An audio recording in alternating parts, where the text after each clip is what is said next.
আসসালামু আলাইকুম প্রিয় দর্শক, সবাই কেমন আছেন? সবার সুস্থতা কামনা করে আজকের ভিডিওটি শুরু করছি। আজকের ভিডিওর টপিক হচ্ছে part of speech. Part of speech English গ্রামারের খুব গুরুত্বপূর্ণ একটি অংশ।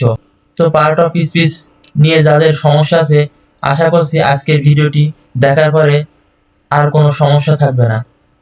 আজকের ভিডিওতে শেখাবো পার্ট অফ স্পিচ কি, পার্ট অফ স্পিচ কত প্রকার এবং কি কি, এবং প্রত্যেকটা অংশের সংজ্ঞা এবং উদাহরণ সহ ব্যাখ্যা।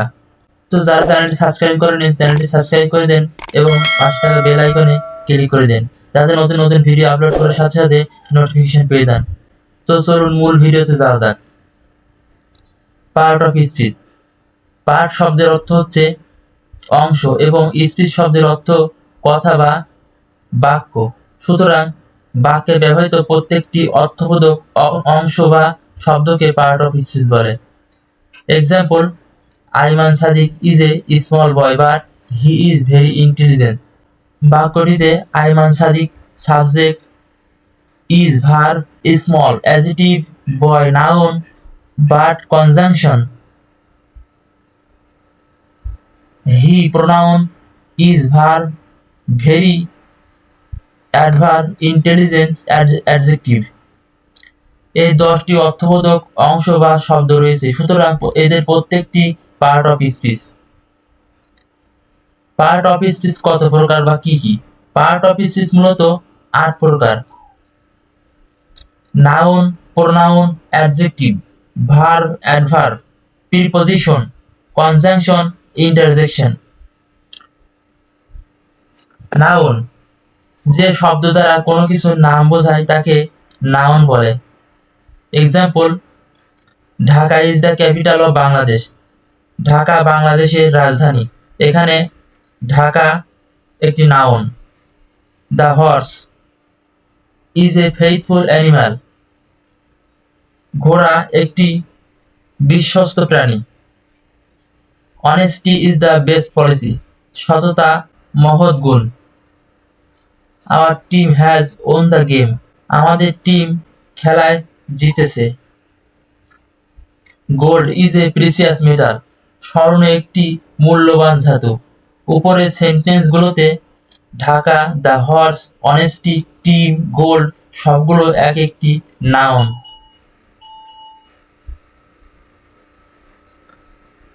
প্রোনাউন: নাউনের পরিবর্তে যে সকল ওয়ার্ড ব্যবহার করা হয় তাকে প্রোনাউন বলে। শব্দের অর্থ হচ্ছে পরিবর্তনের সমতুল্য।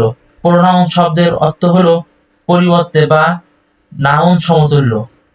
যেমন I, we, you, our, they, he, she, it, ETC. Example: Azad is a good boy. He gets up early in the morning. এখানে আজাদ একটি নাউন। এক নাউন বারবার ব্যবহার করলে শুনতে ভালো লাগে না, এজন্য প্রোনাউন ব্যবহার করা হয়। এজন্য দ্বিতীয় লাইনে আজাদের পরিবর্তে হি অর্থাৎ প্রোনাউন ব্যবহার করা হয়েছে, তাই হি একটি প্রোনাউন। অ্যাডজেক্টিভ: যে ওয়ার্ড দ্বারা নাউন বা প্রোনাউনের দোষ, গুণ, অবস্থা, পরিমাণ, সংখ্যা ইত্যাদি বোঝায় তাকে অ্যাডজেক্টিভ বলে। যেমন good, bad, ill, red, one, two, much, many, etc. Example: he is a rich man. সে একজন ধনী ব্যক্তি। Asif is a good boy. Asif একজন ভালো ছেলে।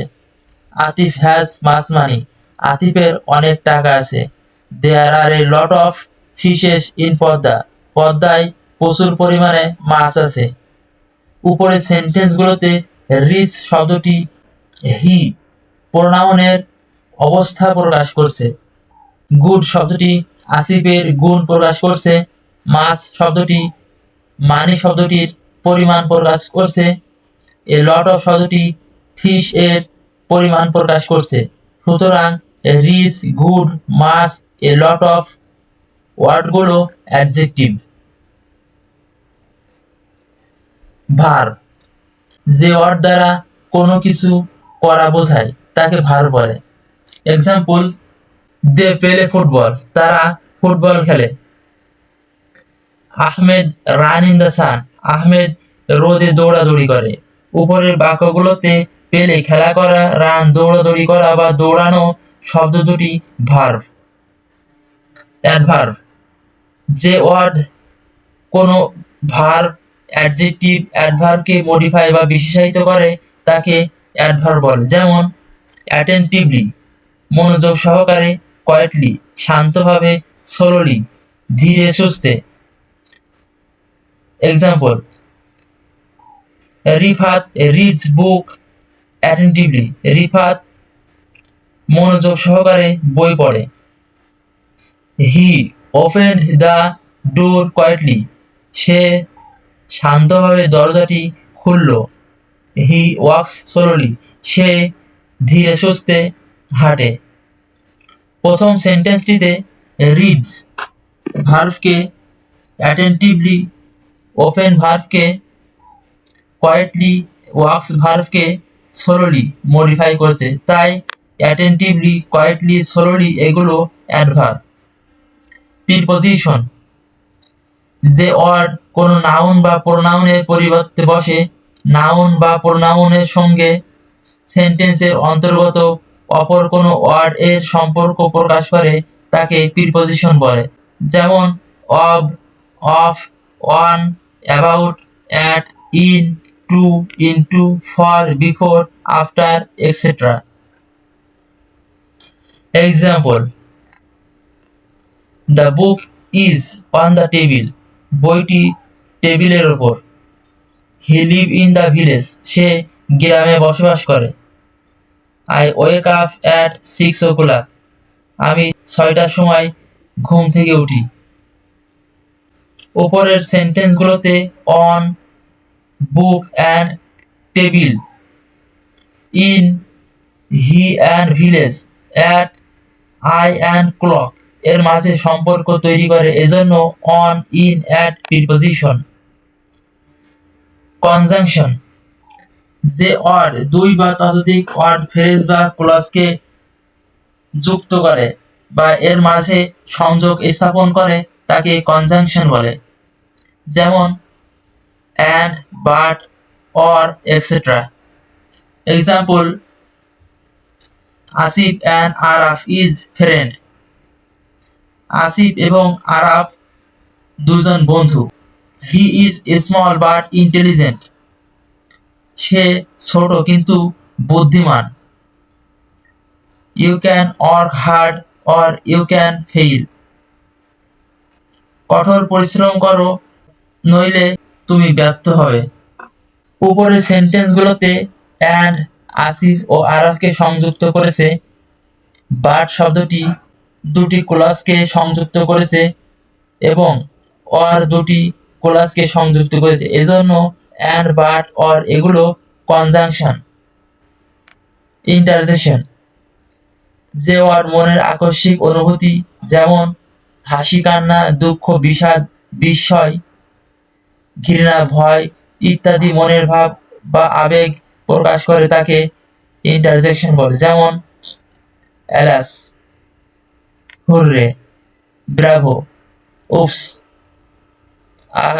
Etcetera. Example, alas, hi, I have undone, আমার সর্বনাশ হয়েছে। Hurray, we won the game, কি মজা, আমরা খেলায় জিতেছি। উপরের সেন্টেন্সগুলোতে অ্যালাস দ্বারা দুঃখ এবং হুররে দ্বারা আনন্দ বোঝাচ্ছে, সো এগুলো ইন্টারজেকশন। তো প্রিয় দর্শক, আজকের ভিডিওর টপিক ছিল পার্ট অফ স্পিচ। সো আশা করছি আজকের ভিডিওটি দেখার পর পার্ট অফ স্পিচ নিয়ে আর কোনো সমস্যা থাকবে না। তো ভিডিওটি যদি ভালো লাগে তাহলে ভিডিওটি একটি লাইক, একটি কমেন্ট করুন এবং চ্যানেলটি সাবস্ক্রাইব না করে থাকলে এখনই সাবস্ক্রাইব করে দেন এবং পাশে থাকা বেল আইকনটি প্রেস করে দেন। পরবর্তী ভিডিওতে প্রত্যেকটি পার্ট অফ স্পিচের প্রকারভেদ, সংজ্ঞা এবং উদাহরণ সহ ব্যাখ্যা নিয়ে হাজির হব। সুতরাং সেই পর্যন্ত সবাই ভালো থাকেন, সুস্থ থাকেন। সবাইকে ধন্যবাদ। আসসালামু আলাইকুম।